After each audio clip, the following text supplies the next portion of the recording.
En nuestra cabeza están los conceptos, no están en la realidad. Y el objeto, ese que Kant construye, es también en la cabeza. Es neuronal, son millones de neuronas que actualizan lo real en mi cerebro. Y yo digo micrófono. Micrófono real es el que hace ruido. Pero yo estoy teniendo de esto una imagen y un concepto, pero en mi cerebro. Si me quedara ciego ya no lo vería, pero escucharía el ruido. Pero lo construiría como algo sin imagen, pero sí con consistencia, funcionalidad, ruido, pero ya no viéndolo porque sería ciego. Si fuera sordo, lo vería, sabría su función, pero no escucharía nada. Entonces, en realidad diría, bueno, esto sirve para aumentar el sonido, pero la verdad que yo no escucho sonido, así que no sé de lo que se trata. Una cosa es lo real, otro el concepto y otro el nombre, micrófono. Y estos son 3 órdenes. Ustedes saben que hemos debatido bastante y ahora sí se me aclaró definitivamente, gracias a el trabajo que estoy haciendo para este semestre. Si hay un concepto de una realidad que yo llamaba ambigua, porque polisémica, ya vamos a usar esa palabra, poli, muchos, semellón, signos, signos en el sentido de palabras, pero también de conceptos. Si hay una palabra polisémica en política, es por ejemplo, pueblo.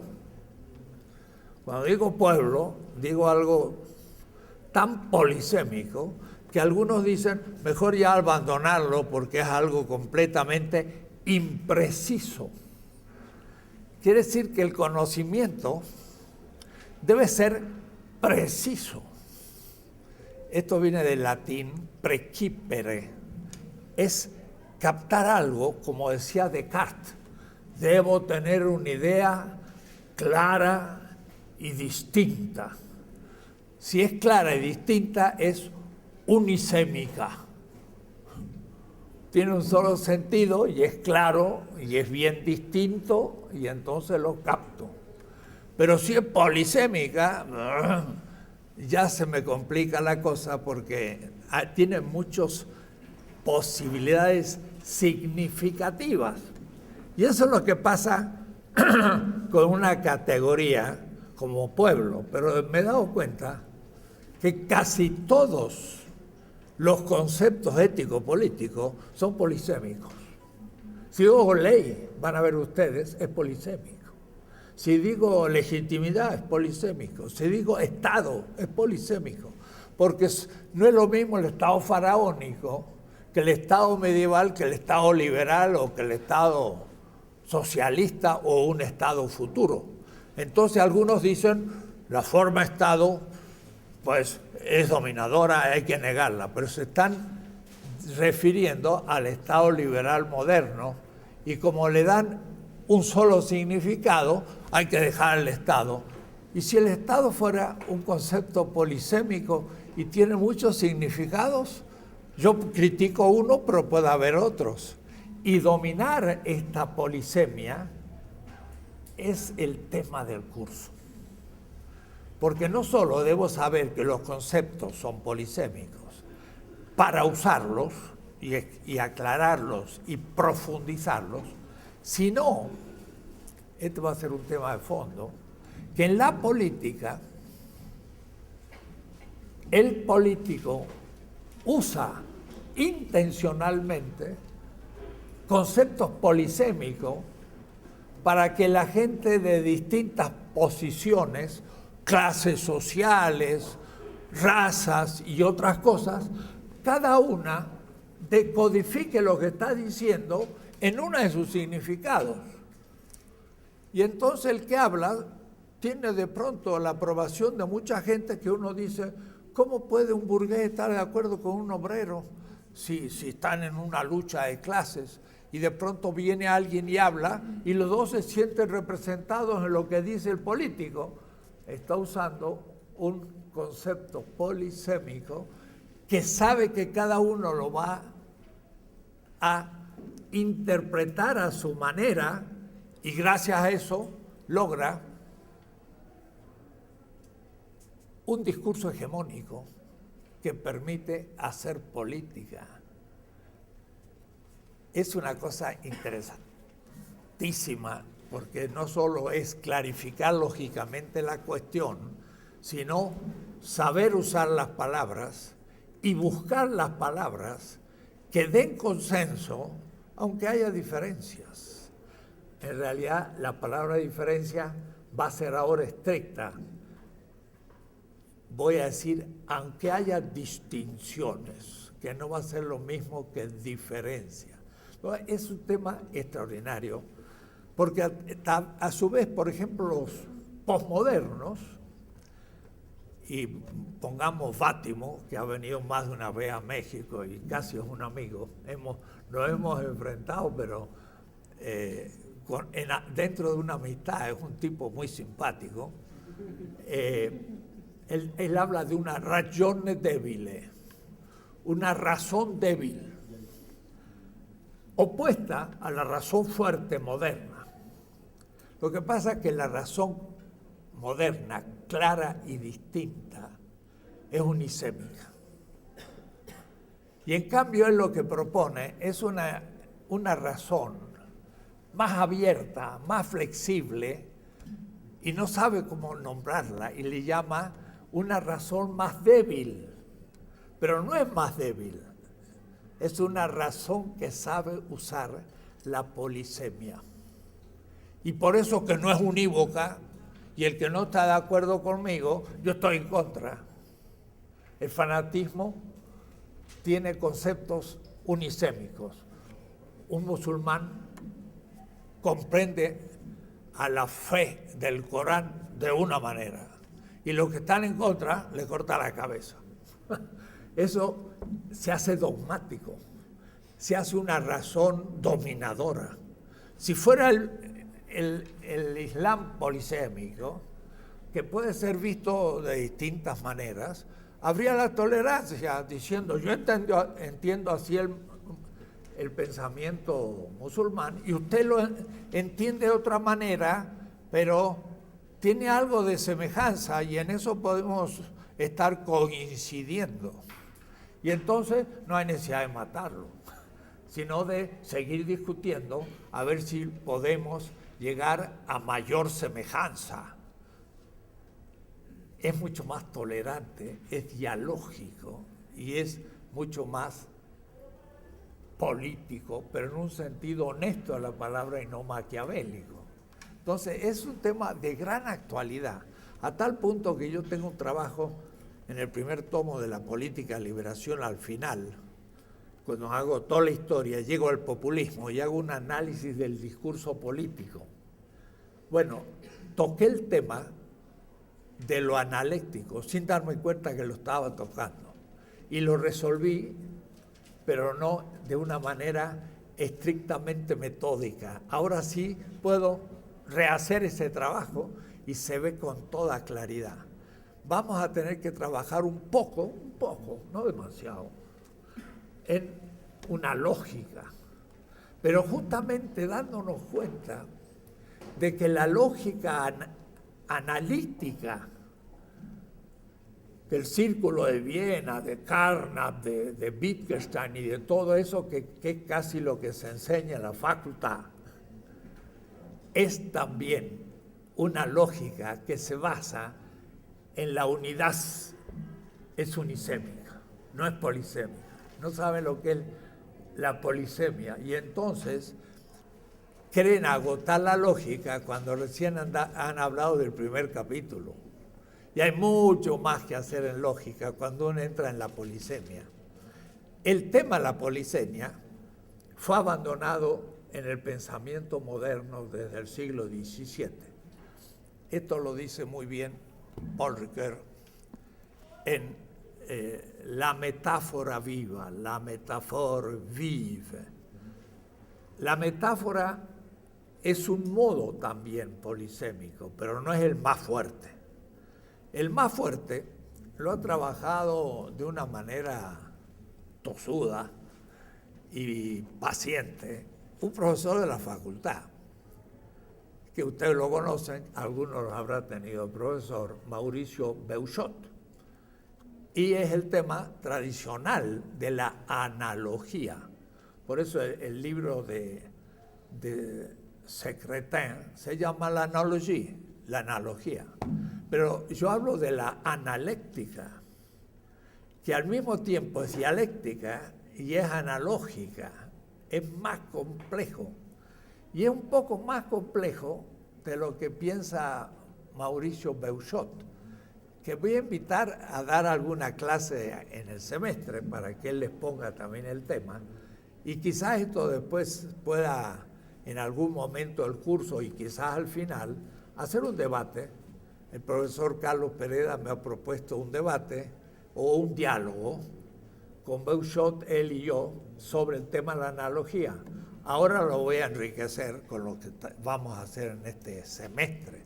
Entonces, la cuestión es sumamente actual y da muchísimas posibilidades. Primero, de elaboración teórica.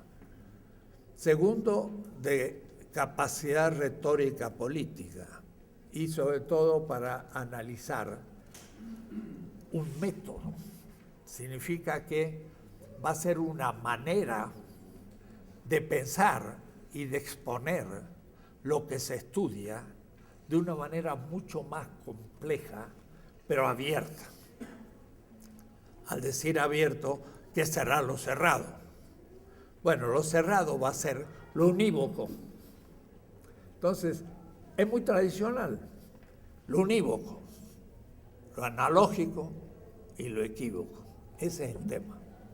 Pero dicho así desde la lógica, parece algo muy lejano. Lo que pasa es que el unívoco se transforma en un pensamiento dogmático. El equívoco se transforma en un pensamiento escéptico. Y la analogía es capaz de conciliar aparentes dilemas y atacar conceptos muy complejos. Y entonces se ve de pronto la claridad. Yo he trabajado casi 40 años la categoría pueblo. Y gracias a Ernesto Laclau y a lo que se ha planteado sobre el tema, iba llegando a una mayor claridad y decía, bueno, ya lo tengo. No, ahora recién lo tengo. Y lo tengo clarito. Y ahora sí se entiende por qué es polisémico, por qué da tantos problemas, pero por qué ahora se puede, con precisión, ir viendo las distintas significaciones de una palabra polisémica. Entonces, les anuncio que por ahí se va a volver abstracto, pero en el fondo va a ser perseguir algo muy concreto. Le voy a leer primero, en mi página entonces hubo confusiones, no está, pero ya pueden mañana ver el curso. Va a ser sobre el método analéctico crítico, le agrego ahora. Y le agrego lo de crítico, no positivo y negativo como antes pensaba, porque en la polisemia de un nombre o de un concepto hay lo que vamos a llamar, o llaman los clásicos, un analogado principal. Es decir, entre los muchos significados de una palabra o un concepto, habrá uno que expresará mejor, me anticipo, la semejanza de todos los otros. Y entonces eso debe ser crítico, si es que es una analéctica crítica, y no en cambio algo que no sea crítico. Lo voy a explicar. Entonces, en la bibliografía yo pongo prácticamente los textos que yo...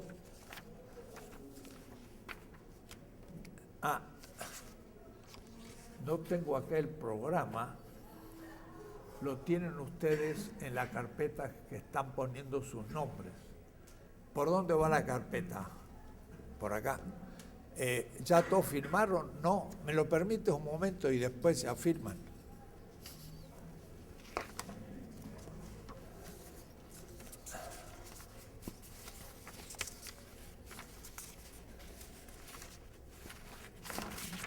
Y siguen firmando. ¿Lo están firmando bien? Ah, peor no puede ser. No puede ser peor. Compañero, hay una página para 3 personas y cada uno me firma la primera y en la primera me pusieron todos los nombres. Voy a decir que esto no sirve para nada, lo vamos a romper. Empezamos nuevo. Ese sí está bien. Su nombre y firma la clase 1. Cada papel es para 3 personas. Cuando ya firmaron la 1, pasen al otro siguiente, porque si no, me arman un buen lío. Entonces, a pasar de nuevo esto.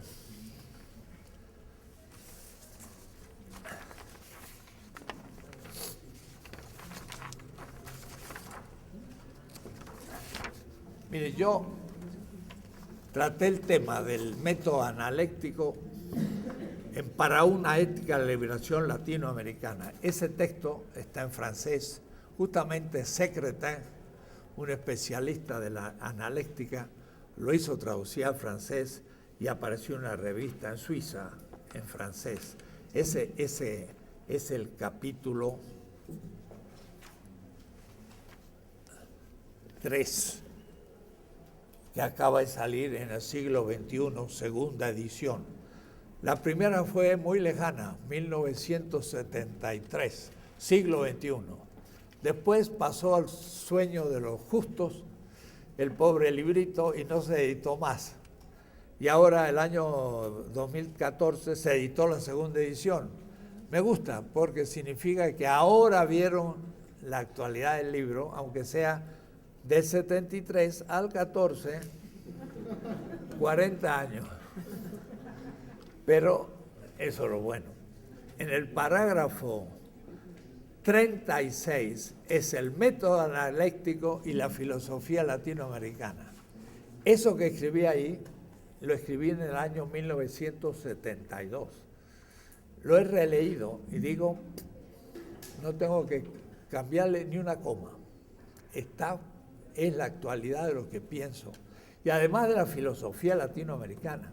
Y además, lo que vamos a hablar sirve para entender la filosofía de los pueblos originarios.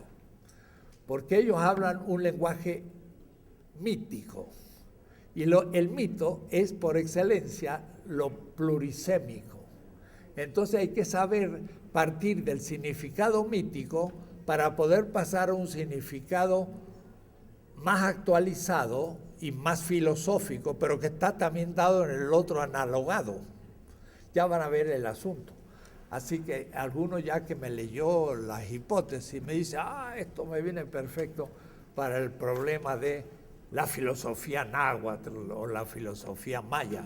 Es el método de darse cuenta de que hablaban con palabras distintas en conceptos simbólicos que eran analógicos a lo que nosotros podemos usar hoy, y entonces es más fácil hacer la traducción y darse cuenta de qué están hablando. Entonces, esto además es el método de una filosofía latinoamericana que parte desde los pueblos originarios, no necesariamente ni siquiera de los chinos e indios, y no solo de los griegos, aunque voy a referirme a los griegos, porque ellos sí explicaron de una manera unívoca la analogía. Eso es lo que hizo Aristóteles en el Perihermeneias, el Órganon y sobre todo en la retórica. Es un libro muy especial, voy a explicar cómo funciona. En la filosofía de la liberación, que ya lo expliqué en otras clases, pero justamente El parágrafo quinto no lo toqué, porque era la lógica y era más complicado. Entonces, hay un punto 5.3. Al final del librito del Fondo de Cultura Económica, le puse el momento analéctico, como destituyéndolo un poco de método analéctico. ¿Por qué? Porque tenía conciencia que no había aclarado en qué sentido era un método. Ahora lo voy a hacer estrictamente por primera vez, así que debo decirle que estoy bastante entusiasmado del tema. Lo voy a leer y voy a ir mostrando las ambigüedades de un texto escrito en el 75 ya en México. Lo voy a leer primero. Bueno, son 2 páginas y media, pero voy a ir saltando porque si no tomaría mucho tiempo. Perdón, este es el primer texto que sugiero, el del parágrafo del Para una ética de la liberación, filosofía de la liberación. El que sí voy a tener que repasar y corregir o completar es método para una filosofía de liberación. Y ese texto entero es sobre el método, pero más bien el método dialéctico. Y ahora voy a tener que comparar el método dialéctico, que no tan conocido tampoco, pero en fin, método dialéctico, sobre todo en Marx, el tema de la analogía, y entonces va a dar algo mucho más complejo, porque va a ser un método dialéctico analógico, y van a ver que de pronto todo se dialectiza, si puedo decir así. Si yo hablo de la Edad Media y la Edad Moderna, son 2 edades, son analógicas. ¿Cuál es la diferencia entre una edad y otra edad? Tiene mucho en común, pero también tiene mucha diferencia. Cada edad es analógica. Entonces, y es dialéctica, porque dialéctica significa pasar de un horizonte a otro horizonte. Y eso hay que tenerlo bien claro cuando uno está pensando y exponiendo temas. Pero en fin, esta clase es una clase inicial, donde yo voy a plantear una cantidad de temas y después empezamos sistemáticamente. Como hemos visto en el párrafo 2.4, la exterioridad es el ámbito que se sitúa más allá del fundamento de la totalidad. Entonces, yo siempre hablo de la totalidad, de la exterioridad del otro,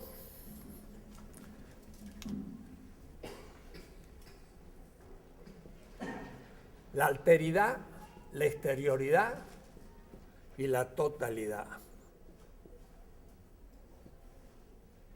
Bien, el tema de la univocidad de un concepto es la totalidad. La totalidad intenta, nunca lo logra, pero es su intento, tener un concepto unívoco. Y por eso entonces que obliga en cierta manera a que todos acepten el mismo contenido cultural, económico o el que sea el sistema que se totaliza. Totalizarse, desde un punto de vista marxista, sería fetichizarse, creerse la realidad misma. Pero desde el punto de vista metodológico ahora es univocizarse, o es decir, es la identidad. Lo unívoco es lo idéntico. Mire, por ejemplo, los feministas o los masculinistas o el problema del género.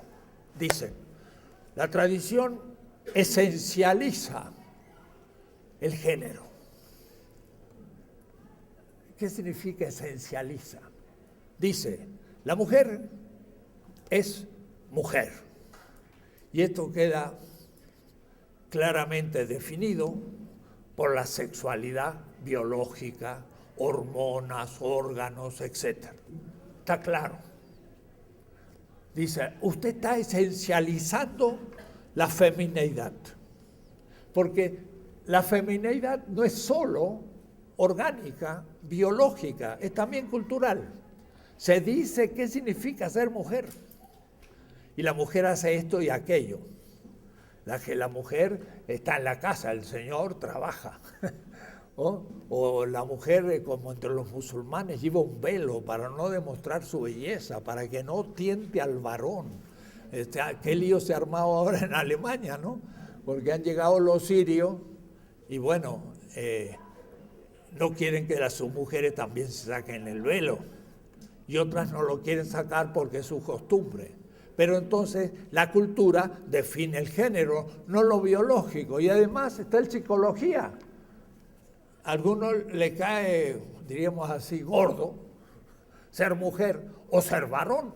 Y dice, ¿por qué yo nací varón? A mí me gusta más ser mujer. Y por una historia misteriosa de su vida, o la mujer también. Entonces, está lo biológico, está lo cultural, está lo psicológico, y de frente alguien cambia de sexo. O se ejerce otro sexo que el biológico, pero ejerce otra definición cultural o psicológica. Lo que pasa que el género es polisémico, y eso le llaman, se ha esencializado. ¿Qué significa esencializar? Se ha tomado la totalidad de la biología como única significación del género. Dice, hay que destruir la esencia. Compañero, la esencia no tiene nada que ver con el tema, porque la esencia puede ser analógica, y entonces se entiende que alguien sí pueda ser físicamente mujer y psicológica y culturalmente varón, y cambiar de el género. Pero les indico esto, las feministas usan mucho el término han esencializado. ¿Qué significa? Han hecho unívoco el sentido del género, y no se han dado cuenta que el género tiene mucho significado. Entonces, en realidad, hablar de esencialidad es un error. Tendrían que decir, el concepto de género es analógico y tiene muchos sentidos, y una persona puede encarnar en su vida cotidiana uno de esos sentidos. Digo esto para mirar hasta qué punto uno puede tocar la cuestión en algo de tanta actualidad todavía elaborándose. Por eso dice, como hemos visto, la exterioridad es el ámbito que se sitúa más allá del fundamento de la totalidad. Bueno, la exterioridad la voy a indicar en su momento. Por ahora lo voy a dejar entre paréntesis. Es un tema que me va a gustar discutir con Beuchot.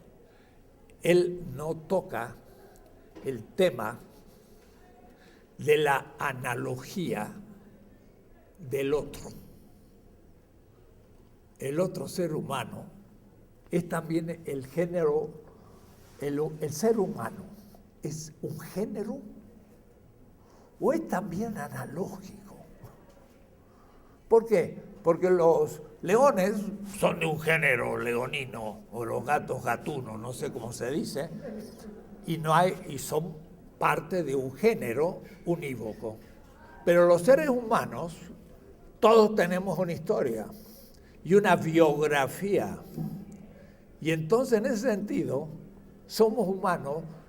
Desde un punto de vista biológico, somos Homo sapiens sapiens. Algunos no son tan sapiens, pero en fin. Si fueran sapiens estaríamos mejor en la Tierra. Son Homo sapiens, más bien tontos. Pero también el ser humano es histórico. Y como es histórico, empezamos a entrar a la individualidad. Y lo que yo llamo analogía fidei en la ética, y que lo toma Secretin, analogía fidei, y lo pongo en latín. Algunos creen que estoy hablando de la fe religiosa, pero no estoy hablando de la fe religiosa. Estoy hablando de tenerle fe al otro.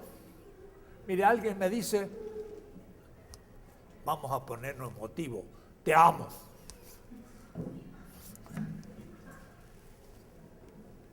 ¿Qué me dijo? ¿Tengo un concepto unívoco de lo que me ha dicho? ¿O tengo que preguntar? Dices que me amas, muy bien. ¿Y qué es para ti el amor? Para mí el amor es tomar al otro como instrumento del cumplimiento de mi deseo. Entonces te digo muchas gracias. Es decir, dese cuenta todo lo que decimos. No, amor significa pensar en la realización del otro. Bueno, pero no quiero tampoco que me sirvas, porque si no vas a cumplir la femineidad normal, que sirve al otro, pero el otro no le sirve a ella, ¿no? Entonces, hay que discutir qué me has dicho. Es ahí donde yo tomé el tema de la analogía. Cuando alguien me dice algo, en principio, no sé lo que me dice. Aunque me diga algo muy, muy concreto. Te prometo tal cosa. ¿Qué significa para ti prometer? No, yo cumplo ahorita. ¿Y qué significa ahorita? ¿Ahora o en el próximo año o te olvidas? Entonces, empezamos a tener problemas. Entonces, ese es el tema de Gadamer en verdad y método. Método, metodología, ¿verdad? ¿Es verdad lo que me dice? Hay que preguntarle qué significa. Y es posible que sea semejante a lo que yo pienso, pero no idéntico. Pero en algo va a ser distinto. Entonces hay que tener cuidado con las palabras. Entonces, yo dediqué un texto muy apretado en el primer tomo de la ética, diciendo, el otro cuando me habla, en principio, porque es otro mundo, aunque sea mexicano y de mi edad, pero es otro mundo porque es otro sujeto. Cuando empieza a hablar, como no lo conozco, en realidad no sé lo que me está diciendo, es nada importante. Lo no importante son las 4 de la tarde, pues sí, ahí estamos de acuerdo. Pero eso es manejar la realidad y no comprometer la existencia. Entonces es distinto. Entonces, lo que voy a llamar yo analogía fidei es, siempre pongo el mismo ejemplo, pero esta vez en serio. Pongamos, cuando era pequeño, yo era más joven, en la época que escribía esto, dice mi hijo, te están esperando papá en la puerta. Normal, ¿no? Es una expresión fácil. Voy a la puerta y no hay nadie. Me dice, no, era un chiste. Pillín. Entonces, mañana dice, papá, te están esperando en la puerta. No te creo. No voy. Y de pronto, tocan el timbre de nuevo y hay alguien. No le creí y debí esta vez creerle, pero es la fe. La fe es un problema antropológico. Es tomar la palabra del otro como verdadera, pero yo no sé realmente si se cumple o no se cumple. Yo creo en lo que me dice, no en el otro. Yo creo que él me dice la verdad. Y lo que me dice no lo he probado ni comprobado, pero lo acepto como si fuera verdad, porque me lo dice alguien que es veraz. Ese es lo que yo analicé como analogía, porque lo que me dice lo creo porque creo en él. Y debo decirle que justamente este tema fue el que expliqué en Friburgo, en Suiza, y Secreten estaba presente y ahí discutimos el tema. Entonces pasa de la inconmensurabilidad, que el otro me dice y no entiendo nada, porque lo dice en otra lengua, y como no conozco la lengua, no entiendo nada. Entonces empezamos a estudiar mutuamente nuestras lenguas, o yo estudio la de él y él la mía. El que estudia la lengua del otro sabe más. El que se deja hablar en la propia sabe menos. Entonces miren el diálogo de 1525 en México entre los tlamatinimes, los sabios aztecas y los franciscanos. El diálogo que se produjo entre los sabios españoles, pues los demás eran de armas llevar, eran los conquistadores que tenían poca cultura, digo cultura académica, porque tenían su cultura española bien sabida, y los tlamatinis que eran sabios, aztecas. Y entonces, cuando empieza el diálogo, dicen los aztecas, vamos a poner las palabras sagradas en un vaso, en un recipiente de barro. ¿Por qué? Porque el traductor iban a ser niños de 6 o 7 años que iban a traducir lo que los tlamatinimes decían en castellano. ¿Por qué? Porque los niños a los 3 o 4 meses ya empezaban a poder hablar castellano, porque los niños van rápido, pero porque el mundo de los niños es muy pequeño. Y por eso el niño aprende rápido, porque con 100 palabras ya funciona, porque su mundo es pequeño. Pero ¿cómo podría un niño azteca que sabe castellano después de 3 meses en México decir las palabras de los sabios aztecas? No podía. Decía cosas muy simples de un niño de 7 años. Y entonces los sabios dicen, pondremos nuestras palabras sagradas en un recipiente de barro que se va a romper porque el niño no puede traducir bien. Empezó un diálogo completamente desigual. Era la incomunicabilidad.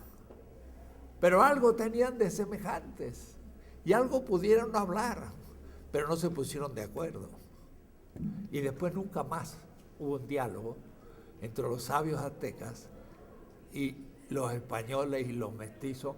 Y en San Andrés, en Chiapas, hubo un segundo y fracasó por segunda vez. Así que nunca ha habido un diálogo del México conquistador con los pueblos originarios.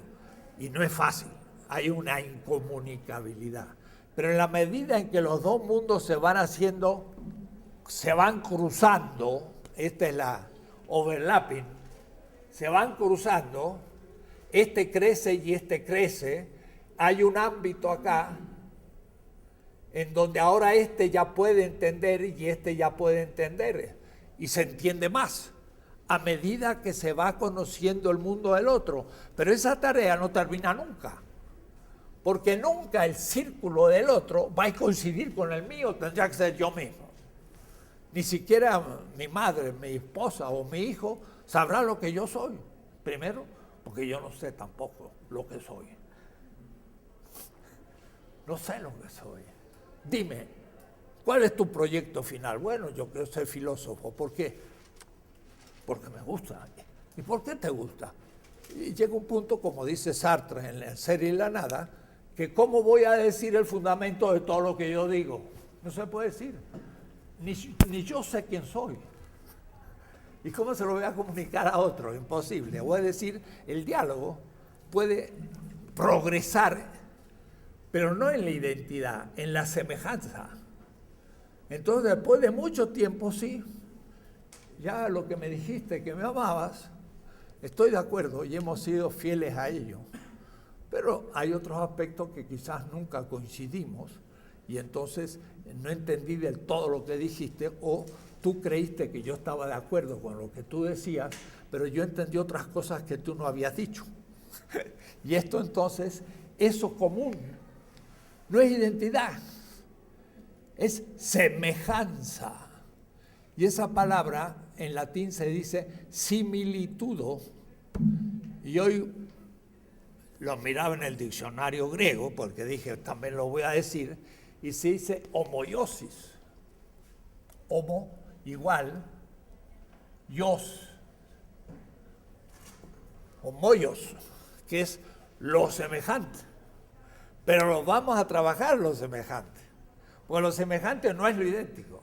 2 más 2 es 4, es idéntico. ¿Por qué? Porque es abstracto, porque es simple. Porque es simple, voy a decir, no es complejo.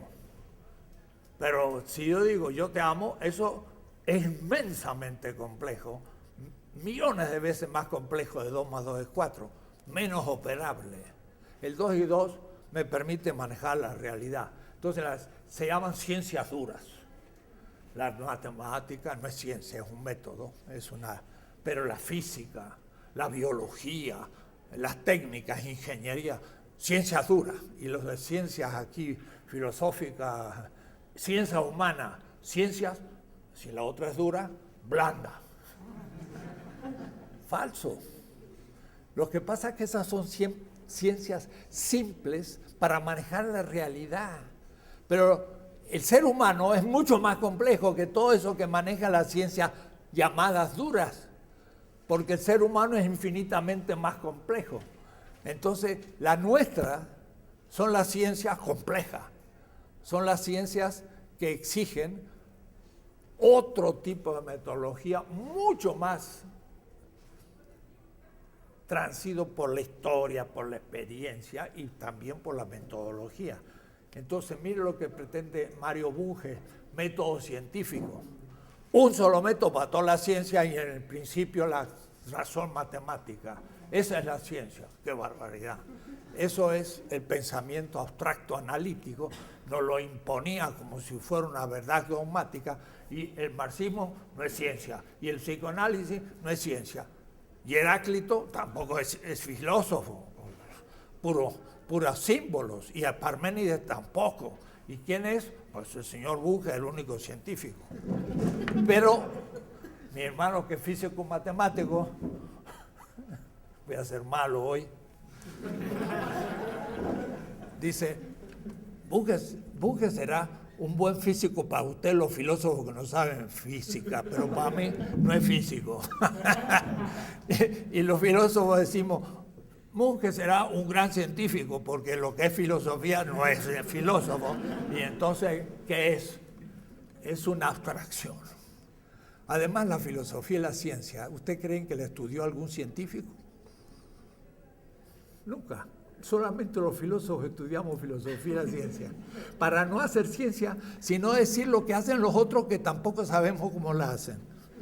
Porque Einstein no le preguntó a los filósofos cómo se hace ciencia. Entonces son ciencias abstractas, simples y unívocas. Entonces, porque el asunto es precisión. ¿No? Lo preciso es abstracto y es simple y no es real. Lo real es infinitamente complejo. Si aquí aparece una cucaracha, lo real es infinitamente complejo. Y los conceptos universales que toman la cucaracha ya son abstracciones más simples, son simplificaciones. Y entonces la cucaracha quizás también protestara diciendo, cuidado, yo no soy igual que la otra cucaracha al lado, si pudiera hablar.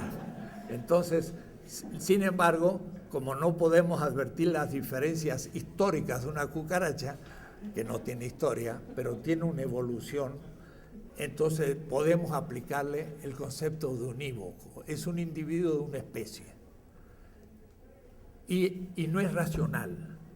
Entonces, la identidad es el animal y la diferencia son animales irracionales y racionales. Y eso es unívoco. Pero lo que pasa es que voy a usar 3 palabras. Diferencia va a ser para identidad y diferencia. Para analogía voy a hablar no de identidad y diferencia, voy a hablar de semejanza y distinción. Y para indicar la diversidad entre la diferencia y la distinción, voy a usar la palabra diversa. Entonces, diversa puede ser la diferencia de la identidad y la distinción de la semejanza. Claro, yo por eso en mi filosofía de liberación, yo digo, la cuestión es la distinción y no la diferencia. La différence, como la escribe Derrida, con mayúscula, en realidad es la distinción. Pero él no sabe la diversidad entre diferencia y distinción. Y debo decir que también le indicaré a Mauricio que él usa muchas veces la palabra diferencia por distinción. Entonces, lo analógico va a ser diverso. Y aquí va a haber un icono o una representación. Según Peirce, ese gran pragmático, las representaciones ya son conceptos. De paso he entendido lo que yo hago también. Yo siempre tengo que representar, pero no por un esquema primero, segundo, tercero, sino por una representación. Esa representación ya es conceptual. Y también hay representación. Entonces, todo el curso va a rondar estos tres representaciones. Lo unívoco, totalidad, que es identidad y diferencia. Y la identidad es lo igual que tienen todos los momentos de lo unívoco, que es una totalidad. La analogía se representa de otra manera. Se representa de esta manera. Y de círculos n va a ser algo semejante y algo distinto. Pero distinción 1, distinción 2, distinción 3, distinción 4. Entonces acá Hegel va a hablar de la identidad y la diferencia. Y aquí vamos a hablar de la semejanza y de la distinción. Y hay distintas distinciones analógicas.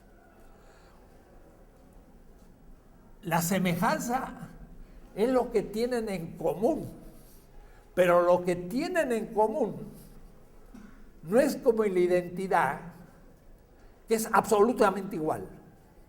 Estoy usando otras palabras, estoy hablando univocidad, identidad y unidad, o lo mismo. Entonces Levinas decía, la totalidad es lo mismo y el otro es autrui, es otro que lo mismo. O es decir, no me funcionaba la identidad. Y Levinas también funciona con la analogía sin darse cuenta. Lo mismo de Levinas es lo semejante. Y cada uno de los otros son analógicos, no son diferentes dentro de una especie humana, porque tienen distintas historias. Entonces, en el 73 yo decía, cuando alguien habla con otro, habla sobre lo semejante, la S, pero habla desde otra experiencia histórica, que es la distinción analógica, y por lo tanto, en realidad, lo que entiende uno no es exactamente lo que entiende dos, porque exactamente sería si fuera idéntico. Ahora, lo que pasa es que Jacobson, Habermas y todos los que hablan de la comunicación piensan en la identidad y dicen entonces, soy un sujeto,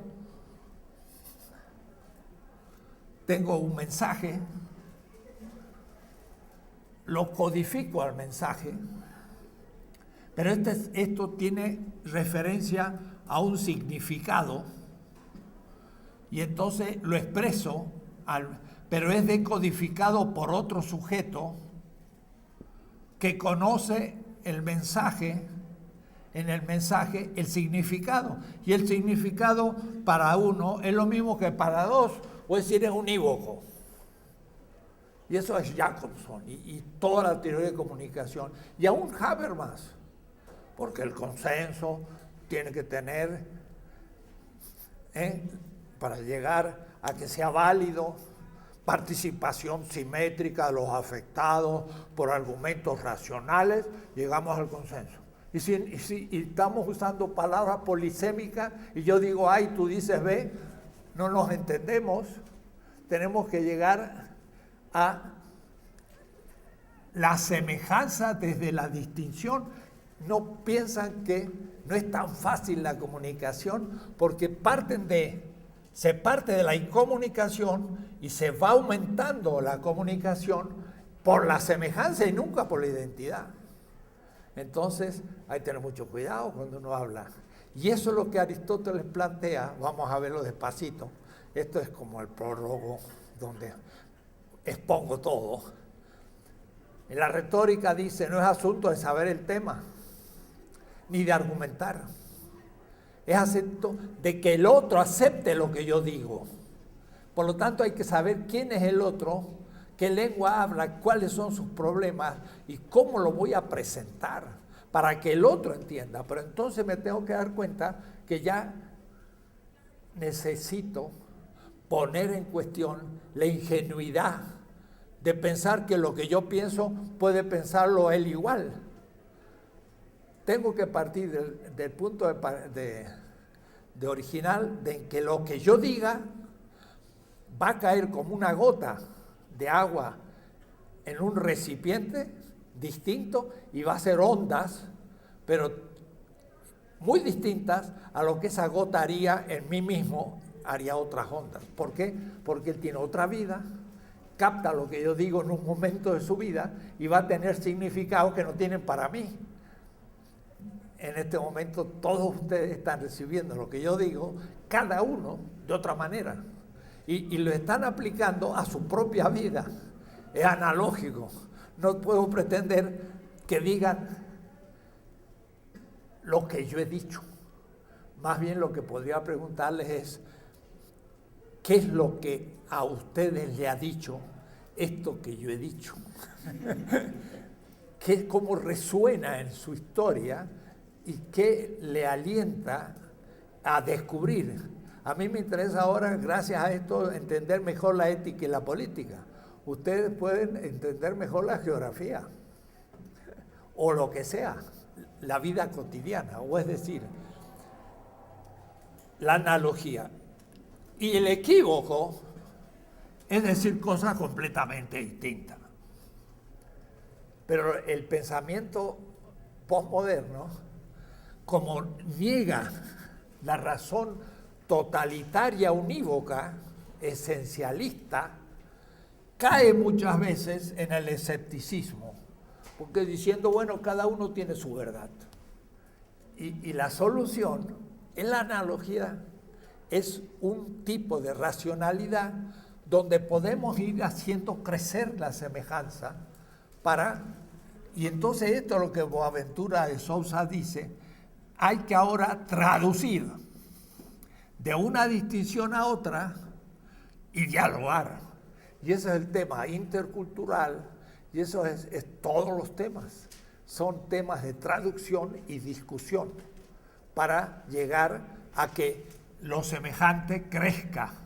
Y en eso la humanidad va siendo más una, pero aceptando siempre. Y por eso que Walter Mignot lo propuso en la cuestión de la transmoderno, lo que viene como futuro no es una cultura universal, universo, es univertida, versal. No, dice, es pluriversal. Vamos a una cultura pluriversal. El Estado no es uninacional, es plurinacional, es pluricultural. todos esos pluris que surgen en el constitucionalismo latinoamericano es analógico. Ya está superando la univocidad moderna de la política dominadora. Y entonces el poder ahora también es análogo, no es unívoco, no es dominación, pero puede ser dominación. Y sería ingenuo, yo decía, el que no es poder obedidencial es el antipoder. Era para decirlo de alguna manera. Ahora puedo decir, el poder como dominación es un poder perverso, negativo, injusto, pero también guarda semejanza con el poder obediencial. Entonces de pronto el concepto de poder se va a hacer plurisemiótico, seminal, pero habrá uno principal, un analogado principal, pero no va a ser ya el poder obediencial como yo había pensado en la política. Va a ser nada menos que el poder participativo del pueblo, en donde el obediencial es lo que vale para la representación, pero para la presencia del pueblo, y ese es el poder propiamente dicho. Entonces es analógico y tiene mucho significado, desde lo negativo como dominación hasta lo extremadamente positivo como participación. En la participación el pueblo manda, mandando, no obedeciendo, el pueblo, y por las instituciones de participación. El representante es el que manda obedeciendo. Es otra manera. Ahora, el representante que manda mandando, ese es un modo defectivo de la definición. Pero guarda, sin embargo, semejanza, que es una fuerza que permite hacer lo que se proyecta. Y eso el poder lo tiene tanto el dominador como el liberador, como el participativo, como el representativo, y eso, el concepto del poder es analógico. Entonces, hay que, ya me soluciona el problema, porque ahora no hay que hablar política y antipolítica, como dice, por ejemplo, Rancière. La política es le politique, y la dominación es la police, la policía. Y la policía aparece como política, pero no es política. O es decir, que la política y la policía son dos conceptos equívocos del poder. Por suerte no es unívoco, como Weber. El poder es la dominación legítima ante obediente. Esa es la única definición de poder. ¡Bah! Eso ya es el totalitarismo de Weber. Entonces, entre un Rancière escéptico y un totalitario, viene la analogía. Dice, sí, un momentito, hay maneras efectivas del poder, pero son poder. Pero es dominador, es liberador, es representante. Y ya ahora tengo posibilidad de definir mucho mejor el tema y ya clarito. Ya se ve. Y entonces entramos a otro nivel de poder. Y esto es metodológico, porque entonces ahora ya me sé mover buscando las definiciones o descripciones de los distintos analogados, desde uno principal, que para mí es el crítico, y entonces de todas las definiciones de pueblo, el bloque social de los oprimidos de Gramsci, ese es el analogado principal. Ese es el pueblo propiamente dicho, pero no es el único sentido. Y deriva hacia los otros de una manera muy fácil.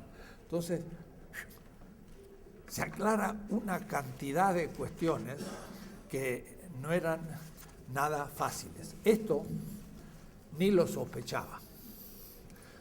Voy a leer entonces un poco lo que yo decía en este libro. El ámbito de la exterioridad es real solo por la existencia de la libertad humana.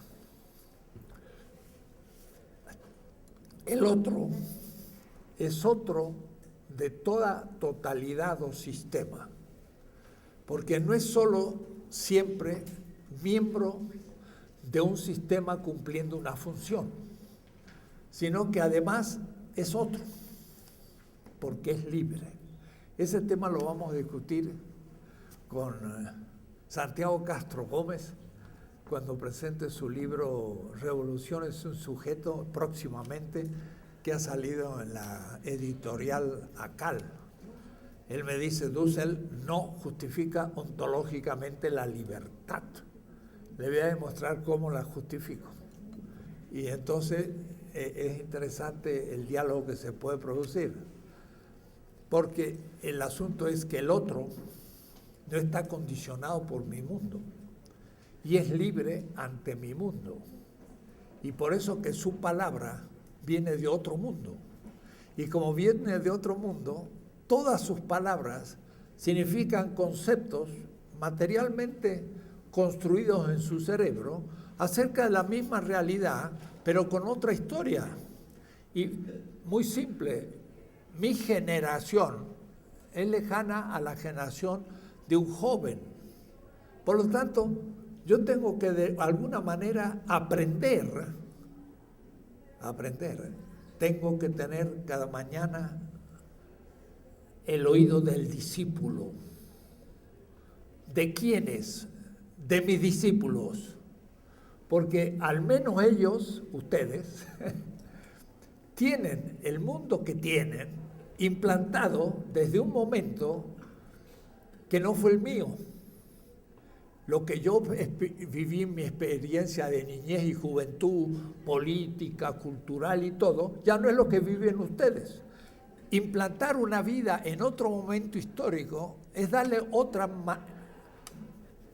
manejo a la realidad y descubrir cosas que el que ya lo manejó de otra manera en el pasado le es más difícil de captar de nuevo, porque queda anclado en las grandes experiencias originarias.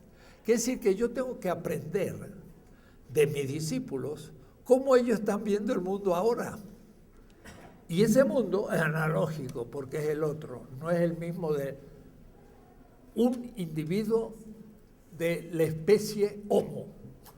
No, es un individuo histórico único. Y en este punto me han dado una tesis ahora de Stirner.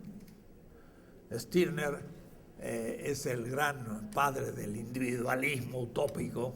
De ahí sale el anarquismo, Stirner. Era en la época de Hegel, y como Hegel hablaba del universal y de la historia mundial y del concepto unívoco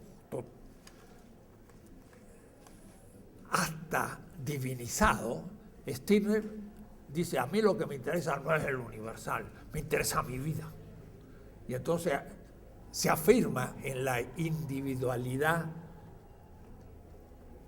única de cada individuo. Se llama de Einzeln en alemán, el único.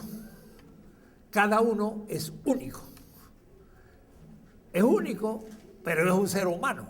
Ahí tenemos, desde un punto de vista físico, tenemos una cadena genética y tenemos genes, y eso es parte de la semejanza, como en el feminismo. Hay un género femenino biológico, pero lo que pasa es que el ser humano no es solamente una cadena genética, es una historia. Y además, un asumir esa vida en la historia de una manera personal, por acontecimientos, cada uno absolutamente distintos. Primero no fue la madre de cada uno, la madre de todos, sino distintas padres, distintos barrios nacimos, distintas experiencias. Uno no fue querido, porque su madre decía, va, este que viene a molestar aquí, a tomarme tiempo, bueno, pero como no sé cómo abortarlo, que venga. Y entonces llegué no querido, va, pobre tipo, ¿no? Porque si ya no lo aman al comienzo, después va a tener que superar muchas cosas porque ya va a tener ahí un lastre. En cambio otro que fue muy querido y fue preparado y fue mimado, cuidado, puede estar tan mimado que salga peor todavía que el otro, porque después va a decir, papá, tú no me dejaste defender, me cuidaste todo y ahora yo no me sé defender. Entonces, ese que su papá no lo defendió, cuando tiene un hijo, dice, hijo mío, yo te voy a dar lo que no te dio mi padre, y entonces le da total libertad y sale un caos. Y se pierde por esto. No está, nada sabemos de cómo acontecen las cosas. La vida es única. Y en este sentido, cuando alguien habla de las cosas profundas de la vida, que en el fondo es el sentido de la vida, no 2 más 2 es 4, hay átomos y tiro un satélite a la luna, sí, bueno, eso se puede hacer y con mucha precisión la técnica, la ciencia es válida, nos ayuda por ahí, y por ahí se vuelve peligrosa como hoy y mata la vida y no sabemos comparar el carro de la tecnología y estamos extinguiendo la vida. Y ahora ya no podemos parar el sistema que tiene su lógica y nos atrapa. Entonces tampoco está garantizado que la tecnología es progreso, ni la ciencia nos hace mejores. Nos da ciertas ventajas a muchos niveles, pero hay otro nivel que va a ser el ético, el político, el que estudie las ciencias sociales, que va a ser analógico, porque cada uno es único y es semejante a los otros, pero no idéntico. La mera sustantividad natural del hombre, eso sería adquiere ahora toda su peculiaridad, su indeterminación propia, su esencia de portar una historia y una cultura. Y esa es la libertad. Y somos entonces, en algún ápice de nuestra existencia, indeterminados, lo cual es un misterio. Digo misterio en el sentido de que la ciencia no puede explicarlo por ahora y no sé si podrá explicarlo alguna vez. Si la ciencia es constatar lo real neuronalmente, constatar un acto libre, Kant dice es imposible. Y por eso lo toma como un postulado de la individualidad justamente ética. La libertad, dice, la libertad no es objeto de la empiria, pero nosotros tenemos una experiencia de que las cosas y las leyes nos obligan y podemos no cumplirlas, como los animales que tienen que cumplir las leyes porque no son libres ante los medios. Entonces, de la libertad no tenemos un concepto ni tenemos una experiencia, pero la presuponemos porque la vemos ejercerse en la cotidianidad. Pero significa entonces que no es un hecho empírico, pero que nos hace a cada uno un misterio para nosotros mismos. Y por eso que Wittgenstein dice, de lo que no se puede hablar en la ciencia, es necesario guardar silencio de la ciencia. Pero es necesario comenzar a hablar analógicamente, y no como la ciencia, sino como la hermenéutica, de otra manera, porque la precisión científica ya no nos sirve. Pero también dice, más allá de la ciencia está el misterio y la ética. Wittgenstein. Entonces sitúa a la ética en aquello que no es objeto de la ciencia, porque exige otro tipo de lenguaje, pero no sabe cuál es, o por lo menos no lo nombra y dice, hay una enorme bibliografía y siglos de análisis de este tema, pero que el pensamiento moderno ha olvidado, y él también, Wittgenstein, y es el pensamiento analógico. Y por eso entonces que dice es un misterio, pero lo que pasa es que es un misterio de todas maneras. Vuelvo a repetir el ejemplo que doy. Poder ver en un microscopio el electrón o los electrones de mi cerebro que deciden algo no condicionado, es imposible. Sería poner como objeto del microscopio mi propio electrón de mi cabeza que está viendo el microscopio. Es imposible. Y ahí podría tener como hecho empírico la libertad. Y como nunca lo voy a poder hacer, la libertad es un misterio. O es decir, ¿cómo es que nosotros, todos nosotros, somos algo incondicionado? Aunque sea un ápice pequeño, decía Blondel, que yo muevo un dedo porque decido mover un dedo. ¡Wow! Va más allá de todas las leyes de la naturaleza,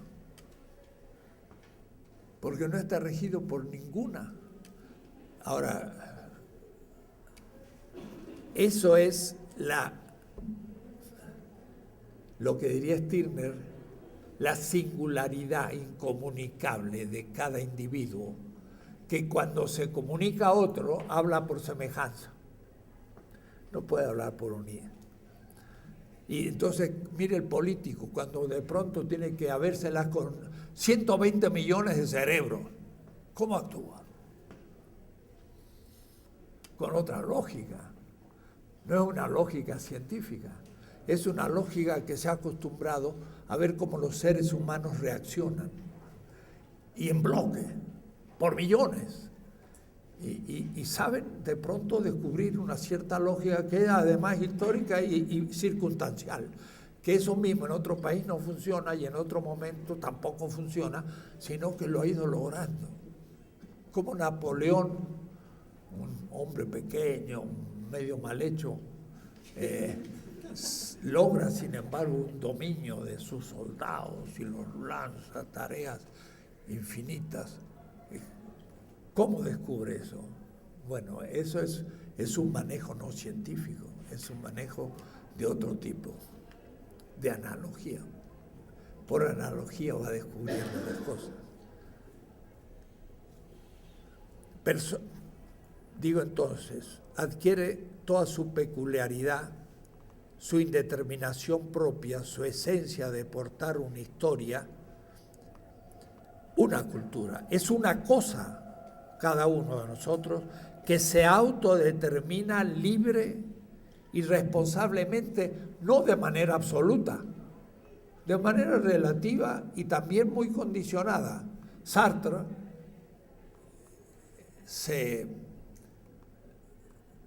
¿cómo podría decir?, protestaba ontológicamente diciendo: yo no elegí existir, yo no elegí existir, me quitaron esa posibilidad, así que ahora tengo que soportar lo que soy. Entonces, Merleau-Ponty le dice, plantea un imposible. ¿Cómo habría de elegir existir antes de existir? Imposible. Yo ya existo y existo de una manera determinada, pero ahí, sin embargo, tengo una libertad relativa. Y no del todo determinada, porque si no, no sería libertad. Pero tampoco del todo libre, sería un ser divino. Es una libertad condicionada. Y entonces hay que leer la fenomenología de la percepción de Merleau-Ponty, la libertad. Es un análisis fenomenal. Y bien, la persona es un misterio para sí misma. Analéctico quiere indicar el hecho real del ser humano por el que todo, yo pongo todavía hombre, tendría que poner por el que todo ser humano, machismo.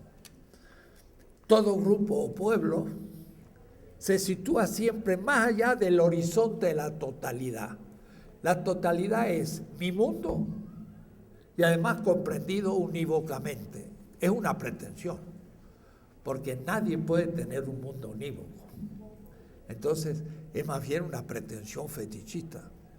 A veces yo mismo he supuesto que puede darse, pero en realidad no puede darse una totalidad cerrada, está abierta por todos lados, pero se pretende que se da unívocamente.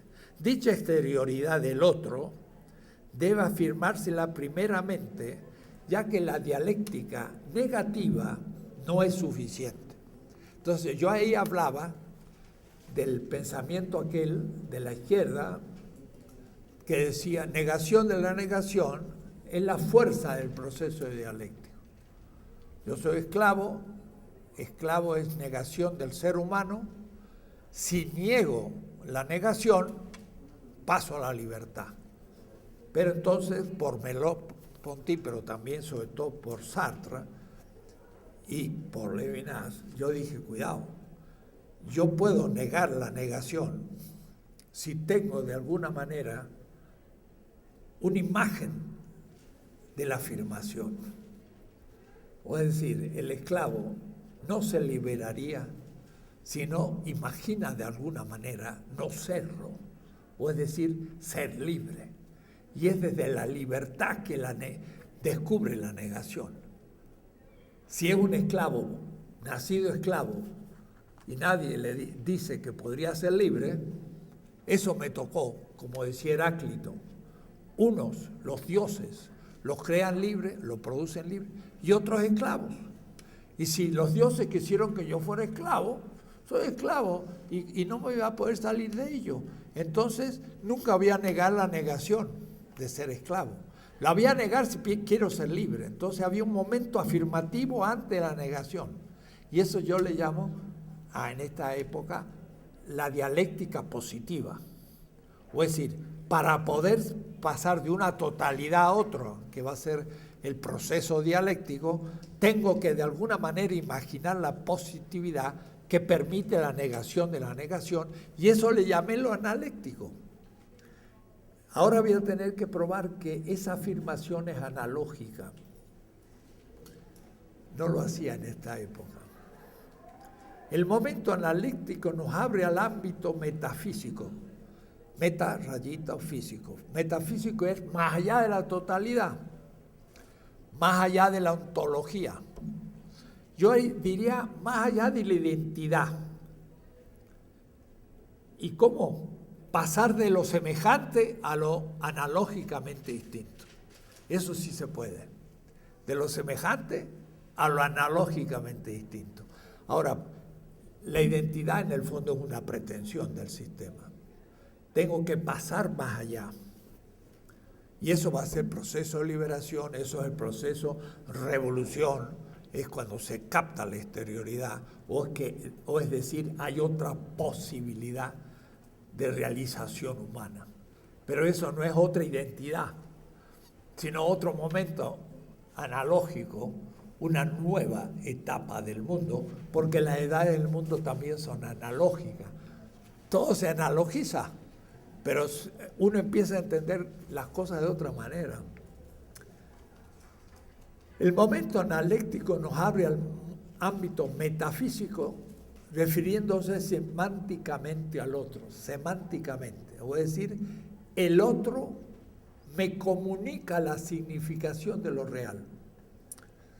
Y es nueva la manera que él lo ve, porque no soy yo. Y de ahí entonces el tema de Schelling, la filosofía de la revelación. Cuando el otro habla, se revela, pero revela otra libertad.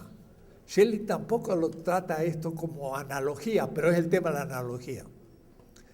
Y mire qué interesante, el tercer Schelling, que es el de la edad del mundo y de la libertad, es el autor, Schelling, en el que se basa Zizek y en el que se basa Santiago Castro Gómez en su libro que vamos a comentar cuando lo presentemos.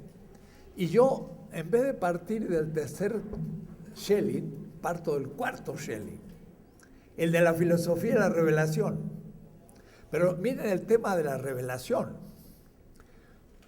Antropológicamente, alguien me dice algo. Te amo. Vuelvo a repetirlo. Y cuidado, es analógico. Ahora, ese tema fue planteado en los clásicos como la revelación de Dios. Y ahí el tema era mucho más tremendo. Porque si hubiera un Dios, ¿cómo se comunicaría con el hombre? Mire, eso hay que leer a todos los filósofos árabes, cómo Dios se revela al profeta. Al-Farabi dice, por la imaginación. Los griegos no habían pensado jamás eso, que hubiera un Dios libre que podría revelarse al ser humano. Ellos pensaban los dioses y todo estaba lleno de dioses, no había dos mundos sino uno solo. Para el pensamiento semita había un Dios que era otro que el universo, que se revelaba. Y entonces se revelaba por palabras, ¿en cuál? ¿En hebreo? ¿En árabe? ¿En qué lengua? Los árabes llegaron a decir, se reveló Dios en árabe. Y por eso el árabe es una lengua sagrada y el califa es el que lo puede interpretar, y el que no está con el califa le cortan la cabeza como el Estado Islámico. Pero también hacían lo mismo los cristianos. Muchas veces sacralizaron ni el hebreo ni el griego, sacralizaron el latín. Y seguían diciendo su liturgia en latín y nadie entendía nada, pero era la lengua sagrada. Hasta que hace 40 años, el 65, dijeron, pues no hay lengua sagrada. Pero al decir eso, estaban planteando todo un problema filosófico que había tenido muchos siglos de cosas. Entonces, ¿Dios cómo se reveló? Se reveló en la mente de los profetas, y estos captaron en su lengua algo que Dios les puso como concepto. Vaya a saber, este tema no lo trato. Yo trato algo más simple y más empírico. Es la palabra del otro, de mi hijo, que me dice, alguien está esperando en la calle. Tan simple como eso. Pero es más, yo camino. Y yo creo también que no hay una trampa, porque si tuviese yo ya medio esquizofrénico así y empieza a dudar de todo, tendría que ir viendo si no hay un hueco debajo del suelo y me atrapa mi pierna, o si las columnas son no suficientemente resistentes para que se me caiga arriba. O es decir, si yo dudara de la capacidad de todos los trabajos de todos los seres humanos, ustedes se encuentran, estaría yo perdido. No tendría fe en nada, sino aquello que constato empíricamente. No podría vivir. Compro una manzana, digo, ¿no me la habrán envenenado? Entonces tengo que hacerle un análisis químico, llevarlo al laboratorio y a los 3 días tomar la manzana. Confío que la manzana, tengo que limpiarla porque le ponen pesticida, pero espero que no tenga demasiado y me la como. Eso es fe. Pero cuando el otro habla, es también fe en la palabra del otro, ya lo expliqué. Entonces, pero tengo fe en la palabra del otro, pero por analogía. Por eso Schelling, es el viejo Schelling, escribió una historia de la mitología. Contra Hegel, que escribió una historia de la razón, de la mitología. Y significa de un pensamiento polisémico. Pero no le llamó analogía, pero es fácil irlo descubriendo. Su categoría, la del otro, propia, es la de exterioridad. Es decir, el otro es exterior a mi mundo semántico también y conceptual. Concibe las cosas de alguna manera diferente, porque, como digo, es una historia diferente. Y esa es la exterioridad del otro. Claro, Levinas descubre esta exterioridad. Todos los demás han trabajado al otro como parte de la totalidad y como si fueran casi unívocos. Y entonces han realmente dominado al otro y le han impedido manifestarse en su Einzelheit, en su universalidad, particularidad, singularidad. Le ha impedido manifestarse en su singularidad. Y revelar al otro no es revelar que soy un ser humano, eso se ve. No es revelarle que tengo el pelo blanco por lo viejo, lo tenía negro en la juventud, eso lo ve. No, es revelarle estoy feliz o estoy triste. Eso es otra cosa, no se ve tan fácil. Y entonces, ¿por qué? Y contárselo, eso es una revelación. Entonces, el otro no se manifiesta fenomenológicamente como un fenómeno en la unicidad de la totalidad, sino que se revela, no se manifiesta, en la singularidad de sus experiencias irrepetibles.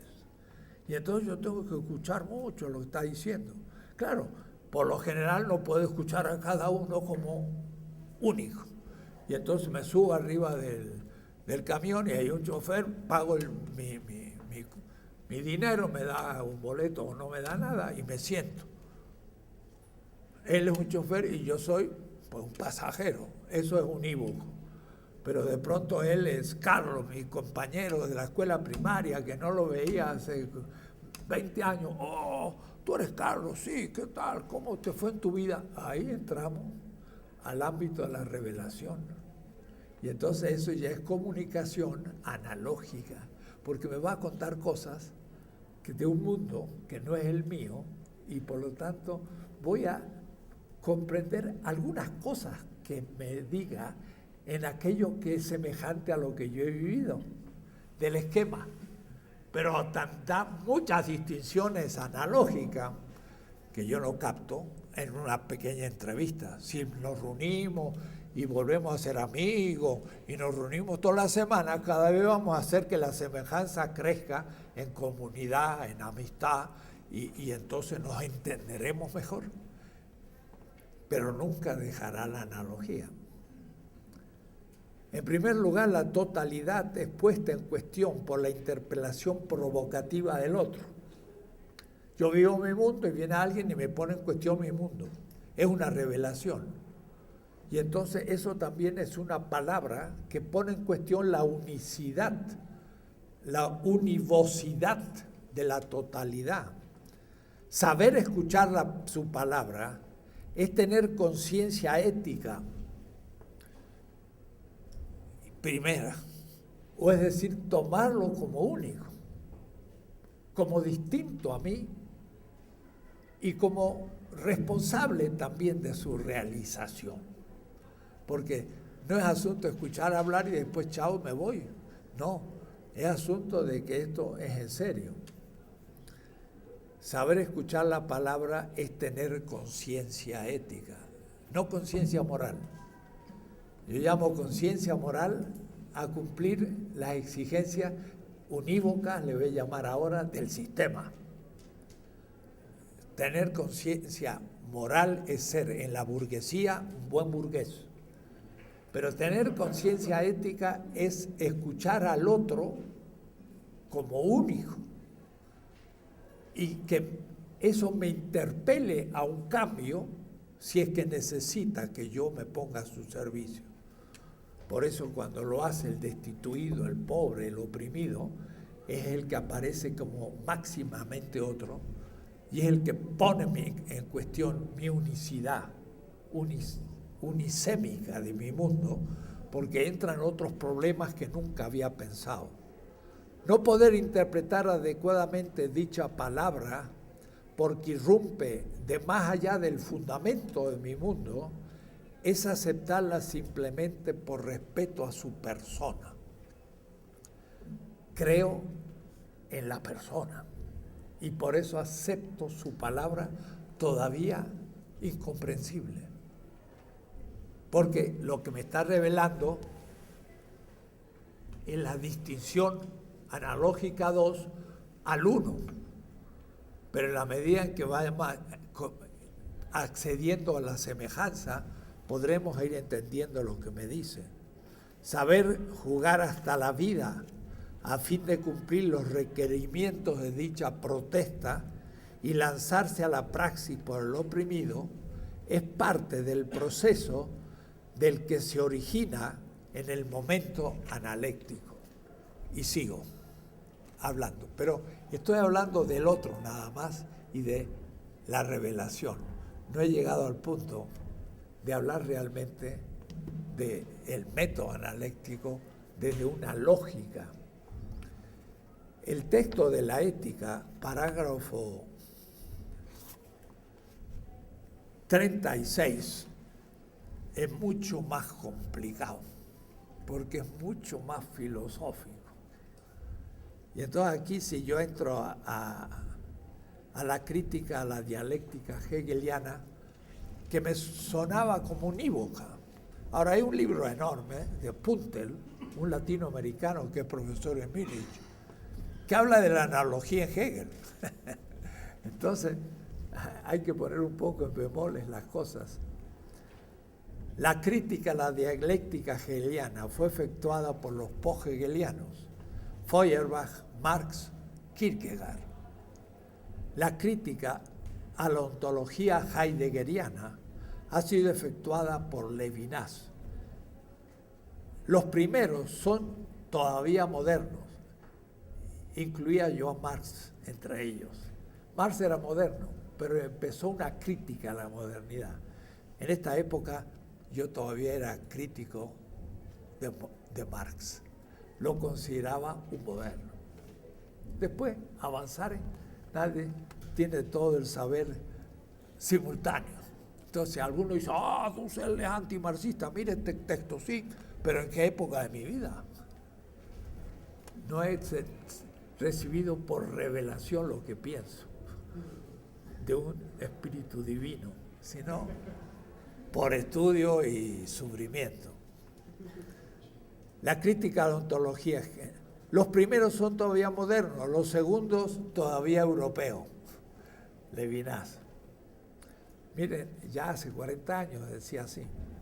Seguiremos indicadamente el camino para superarlos desde América Latina. Entonces, ven, es una filosofía latinoamericana que a veces no usa demasiado autores latinoamericanos. Maestro, usted todavía es eurocéntrico, puros autores europeos. Sí. Estoy criticando a mi padre con el lenguaje de mi padre. Todavía no conozco el de mis hermanos. Pero eso también lo tiene que hacer mi discípulo. Hay un curso de náhuatl en la UAM. Y digo, todavía me pongo a hacer un curso de náhuatl a mis 81 años, para al menos haber sabido algunas palabras de esta lengua, que sé otras, pero no esta, ya me agarra tarde, pero a otros les puede agarrar todavía a tiempo. Ellos son prehistoria de la filosofía latinoamericana, aún Levinas, y el antecedente inmediato de nuestro pensar. Entonces, en fin, me explico un poco Hegel y después digo, de Schelling queremos recoger la indicación de que más allá de la ontología dialéctica de la identidad, esto siempre lo tengo claro, pero era la unicidad de la identidad.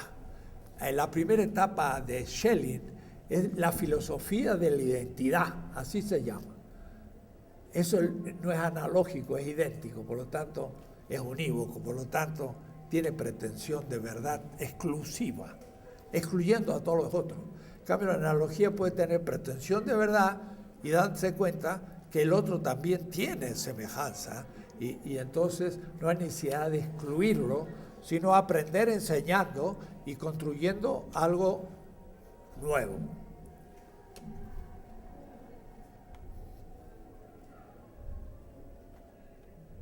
Critica la dialéctica de la identidad del ser y el pensar. El ser es el pensar y el pensar es el ser.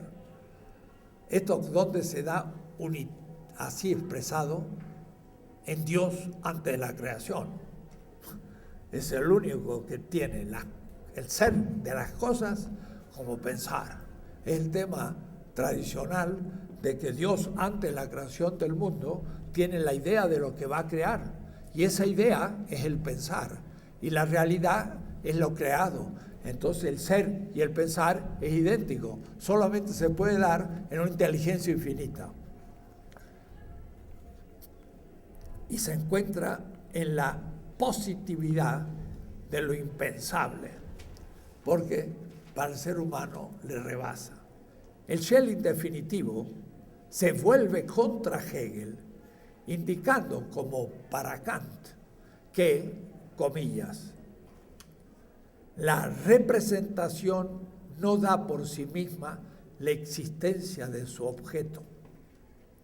Si yo tengo la representación de algo, no quiere decir que va a existir por lo tanto. Claro, en un posible Dios creador se daría la idea de la creación, se va a producir en la realidad, pero en el ser humano esto es imposible, dice Schelling. Y por ello, analítica y negativamente es discutible esa identidad. Para Schelling, Hegel se encuentra en esta posición que Fichte y el mismo Schelling de la Juventud habían aprobado y expuesto en la filosofía de la identidad, ya que, comillas, solo se ocupa de la posibilidad, lo que algo es, das was, lo que algo es, pero independientemente de su existencia. Como en Dios antes de la creación, la idea es posible. Y si le doy existencia, es real. Pero en el ser humano puede ser una idea todavía no real. Y por ello es solo una filosofía negativa, porque el acto en sí es solo en el concepto. Y entonces Schelling va a criticar la filosofía positiva, le llama él, Hegel, filosofía negativa. Debo decir que Marx joven, en la tesis sobre, no en la tesis, sino en la crítica de Feuerbach, va a decir Marx, necesitamos una filosofía positiva. Se está refiriendo a Feuerbach y a Schelling. La filosofía positiva es la que emerge desde la existencia, de la existencia, es decir, del acto de ser. Esto es primeramente y solo puro esto, el prius.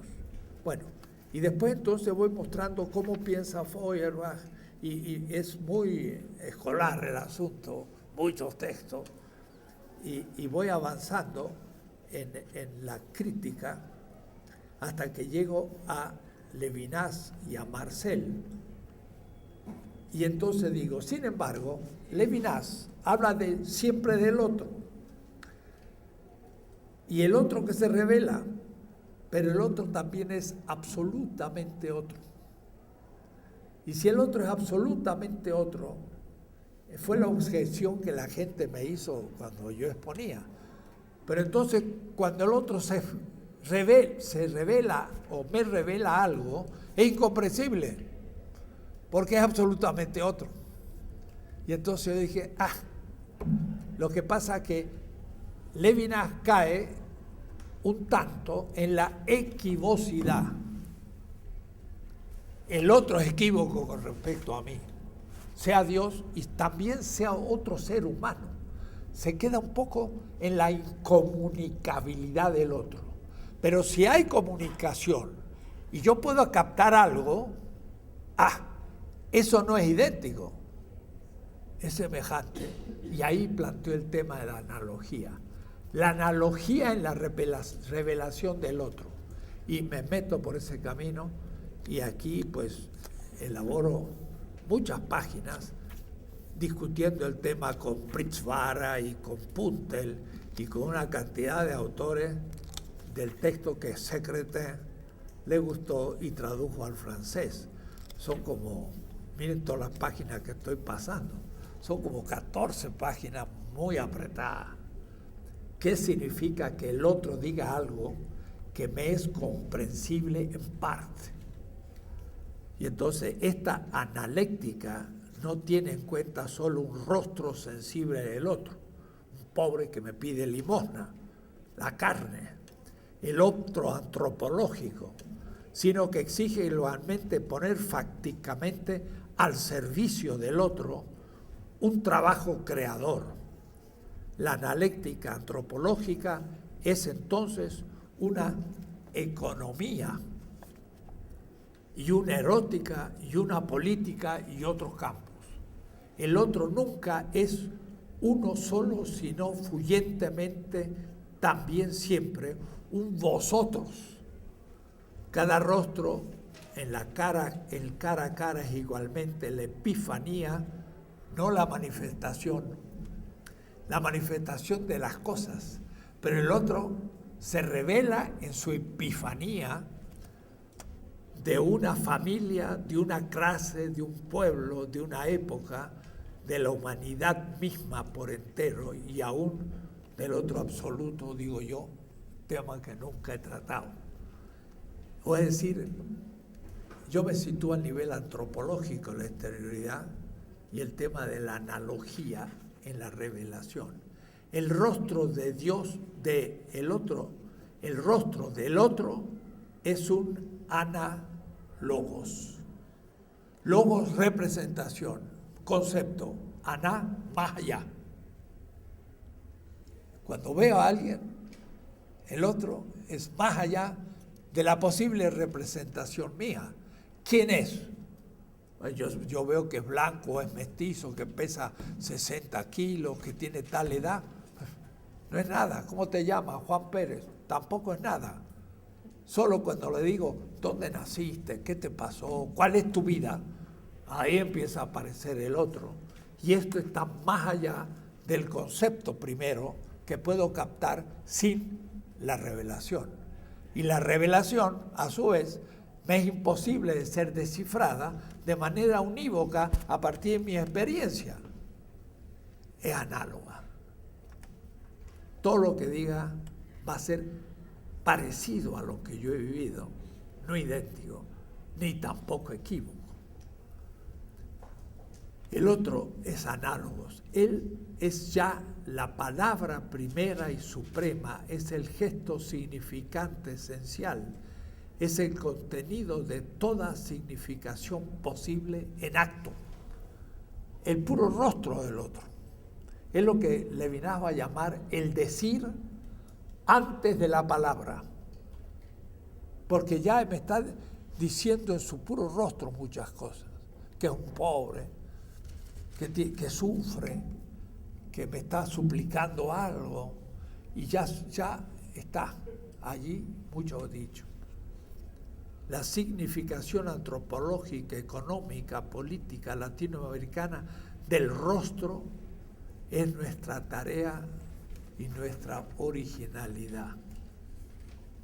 Lo decimos sincera y simplemente. El rostro del pobre indio dominado, del mestizo oprimido, del pueblo latinoamericano, es el tema de la filosofía latinoamericana.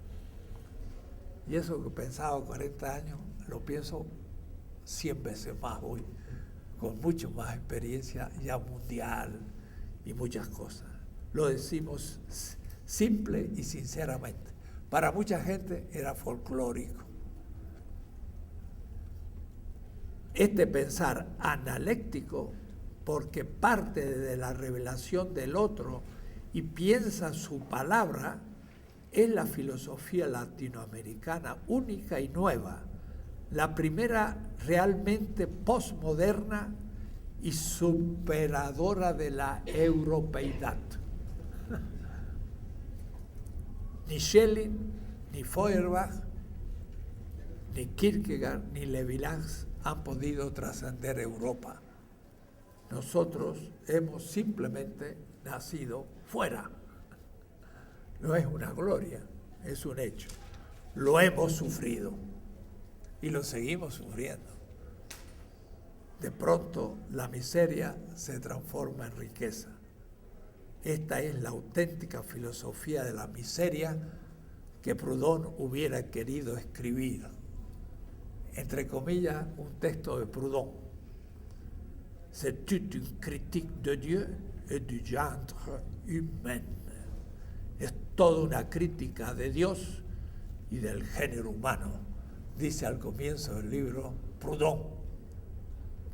Es una filosofía de la liberación de la miseria del hombre latinoamericano, pero al mismo tiempo es ateísmo del Dios burgués y posibilidad de pensar un absoluto otro fuente de la liberación.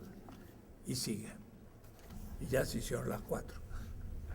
Pero ese es el tema que vamos a ir vislumbrando y vamos a ver lo que da, porque lo tengo bosquejado en 16 temas.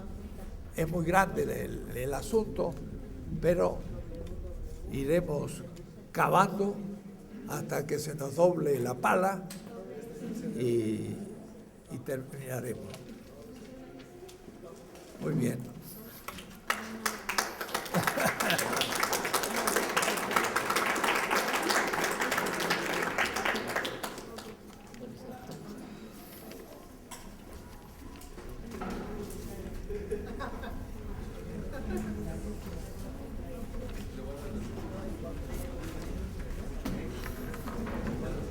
Se echó 111 minutos.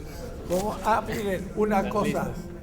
El próximo miércoles a las 6, después de la reunión de maestría, va a haber la presentación de mi último libro, Las Filosofías del Sur, en el aula magna. Así que si por ahí le avisan a alguien también, para el próximo miércoles. ¿A qué hora? Las 6. En 8 días. ¿No se lo habías traído? Magna. Hablando de filosofía del sur. Ah, bueno.